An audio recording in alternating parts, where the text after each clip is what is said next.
tell you a little bit about my struggle and my journey with POTS. And Andrea actually touched base a lot on using your mind, and that's what I touch on too. What did POTS take from you? I bet everyone in this room is listing off a list of things. Friends, milestones, and so much more. I'm no different. POTS changed my life. Overnight, my life was completely taken by this cruel syndrome. I'm sure everyone can relate. Even on my best days, I go to the store and I immediately look for the closest seat and restroom, just in case I feel a fainting episode coming on. And does anyone else just dread buffets? Just the other day, I was at an event and they had a buffet. My fiance immediately knew that he'd be holding 2 plates. There are many other things I started to dread. Stairs, traveling, working, school, social interaction, and so much more. All of these things slowly were taken away from me by my illness. I'm sure some of you have been thinking, well, she's healthier than me, or my symptoms are way worse, etc., etc. But I want to stress how sick I really was. I lost the ability to feed myself, to stand up even for a couple seconds. Then I lost the ability to sit up. My parents would have to hold the straw up to my mouth just so I would keep getting fluids. I lost everything. I want you to understand how sick I really was because I want you to realize how far my therapy and hard work has taken me. And I hope that you can reach similar goals that I have. The reason I wanted to speak today was not to sit and cry about how sick we are or what we've lost. Everyone here knows what we've lost. But how many of us really know what we've gained? This is a story of hope, and I really hope that it gives each one of you, patients, family, friends, doctors, hope that this is not what our lives are meant to be forever. It took me a long, long time to change my mindset, but I do believe it's possible. POTS took so much away from me. There's no hiding that. But at the time, I didn't realize how much I was gaining. Real quick, I want to tell you about my background. My story really has 2 beginnings. The first beginning when I was 14 years old. After a series of serious digestive health issues and a diagnosis then of mono and sphincter of OD dysfunction, I spent 2 years trying to figure out what was happening, why I just still wasn't recovering. 2 years felt like a lifetime, but now looking back on it, I was pretty lucky to get a diagnosis in 2 years. Finally, in 2008, I got the diagnosis of POTS at Mayo Clinic. I was really more relieved than anything, that there was a reason to the way that I was feeling. I was actually their most impressive tilt table test, meaning my heart rate was so far off the grid that they put me back down just to be safe. As a teenager, that's what you want to hear, right? But after following their exercise program and medications prescribed, I regained control over my health. Sure, I'd have occasional POTS days, where I was dizzy, nauseous, brain fog, etc. Overall, I was doing great. I went to college and participated in all that goes along with the college life. I got a degree in nursing, and after graduation, I even landed my dream job. I was officially a NICU nurse. Well, for 2 months, that is. And then my second beginning, which is what I really want to stress on today. I should have known now, in hindsight, that a 12-hour night shift would probably not be good for a POTS patient. The disruption of sleep, diet, circadian rhythm, and throw in a stomach virus and welcome back POTS times 10. This is my second beginning. Oh, it's just the flu, I'll get over it. Oh, it's just a bad POTS day, weekend, and week. That's what I was thinking. Finally, I gave in to how I was feeling. I was scared to keep asking off work, especially as a new nurse. I was scared that the doctors would tell me that I couldn't work night shift.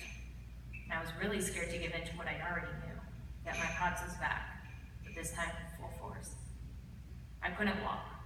Some days I couldn't sit up without my heart rate reaching 200 beats per minute. I suffered with nausea, fainting, headaches, palpitations, tremors, weight loss, and severe fatigue.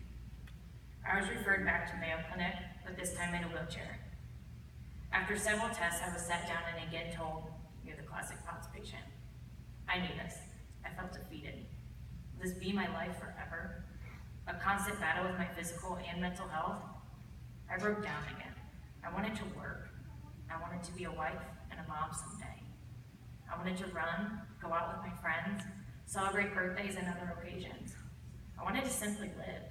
And I was being told what I already knew, that my POTS was in the driver's seat, and that we weren't headed anywhere that my dreams wanted to take me. I had a big party. I cried a lot. Every single day, actually, for 8 months. My lowest moment when I was so weak, my parents ended up moving my mattress into the family room next to the bathroom in hopes that I could get there by myself. My younger brother was visiting from college, and I was mortified. I couldn't make it. I crawled on my hands and knees. Sorry. And then that became too hard. So I tried scooting on my elbows, and then those gave out. I laid face first, and my family room carpet had just cracked. I was done. My body failed me. And then I read something that changed my life. And if you get anything from this speech today, I want you to really, really listen to the second part. Why this is a story of hope. And why I'm up here able to stand and tell my story. And this is the quote. Courage is not always war. Sometimes it's the quiet voice at the end of the day saying, I will try again tomorrow. And I did. I kept trying again and again. Yesterday, tomorrow, the day after that, and I'm still trying. I believe half my battle, along with most other patients, is half physical, half mental. And I don't mean what the doctors all told you once, that it's all in your head. I mean that we are so sick, it's really hard, nearly impossible to wake up every day, even wanting to try to do it. But I decided that if my body was going to fail me, I at least would not give up mentally. And this did not happen overnight. It happened over a long, long course. Some days I still battle with it today. But I want to emphasize how important it is. My counselor encouraged me to start a goals journal. I thought this was dumb, funny almost. My goals? I didn't have any anymore. My goals were taken away from me. But she really, really urged me to do it. So what did I have to lose? And this is actually a picture of my goals journal. And the picture on the right is the first day that I made it down the driveway by myself. And that's where I started. As you can see, some days were as little as sitting up in a chair for 5 to 10 minutes. Some days a little more, some a little less. I started realizing I was doing a couple things. I even made it out to dinner once or twice. Granted, that left me in bed the next couple days, but I was getting out and socializing and enjoying my time. I started to do more little things that I thought would help me. My family all sent me their favorite inspirational quote, and I filled my entire bedroom with these. I woke up every day to those. To start your day with a positive attitude is crucial. I had a Jack and Jill bathroom with my older sister's room, in my older sister's room, but when she moved out, we slowly turned that into my pot's therapy dirty room. My parents purchased a bike and rowing machine at garage sales, and I put them in there, and lots of 400s and salty snacks. I put a post-it board where I would write what I completed every day to keep me accountable. Some days it'd be bike for 5 minutes. Some days I couldn't even get out of bed, so I just do leg exercises in bed. But either way, I was doing something. I had a bulletin board of different exercises to do laying down and what I wanted to complete each week. And this was my favorite part of my little recovery room, my punching bag. I printed off the symptoms that I struggled from the most. Lightheaded, brain fog, headache, fatigue, nausea, anxiety, and as you can see, many more. I placed them on different areas of the bed. Some days I remember just going in there screaming with tears coming down my face, punching it so hard. But you know what? It helped. I needed a healthy way to let out the anger towards this illness, and it did. I slowly started to see progress, and very slowly. I would take 1 step forward, 3 steps back. Some weeks and most weeks. But the important part was to keep going. It's a slow process, but quitting doesn't speed it up. I never stopped. It doesn't matter how slowly you go, as long as you don't stop. And that I found is the key to this illness. We kind of get stuck in this rut that's like, well, we're sick. We can't ever strive for more. This is my life now, I'll just accept it. I was there. I sat there for a long time. But I always realized that I was meant to do more. You all were meant to do more. We're given one life. That's kind of scary when you think of it. One life. And these are the circumstances that we all were dealt with. That we can't change. But we can change our attitude towards them and know that we're capable of more. I slowly started to regain some control back of my life. First, it was little things, staying home for a couple hours when no one was there, then driving 5 minutes down the road and back, going to lunch, walking the dog. Very minuscule things, but at the time, those were my milestones. Not my birthday or my first job or a new apartment. Those things weren't possible at the time. But I grieved my losses and then I focused on my little gains. I learned to draw, play guitar, journal, and got very good at board games.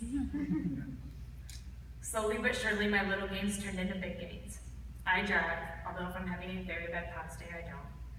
I moved out of my parents' house, and although they are great, this is a very big step. I work. I'm a full-time pediatric nurse, but not in the hospital doing night shift anymore. I do home care where I can sit and make my own schedule.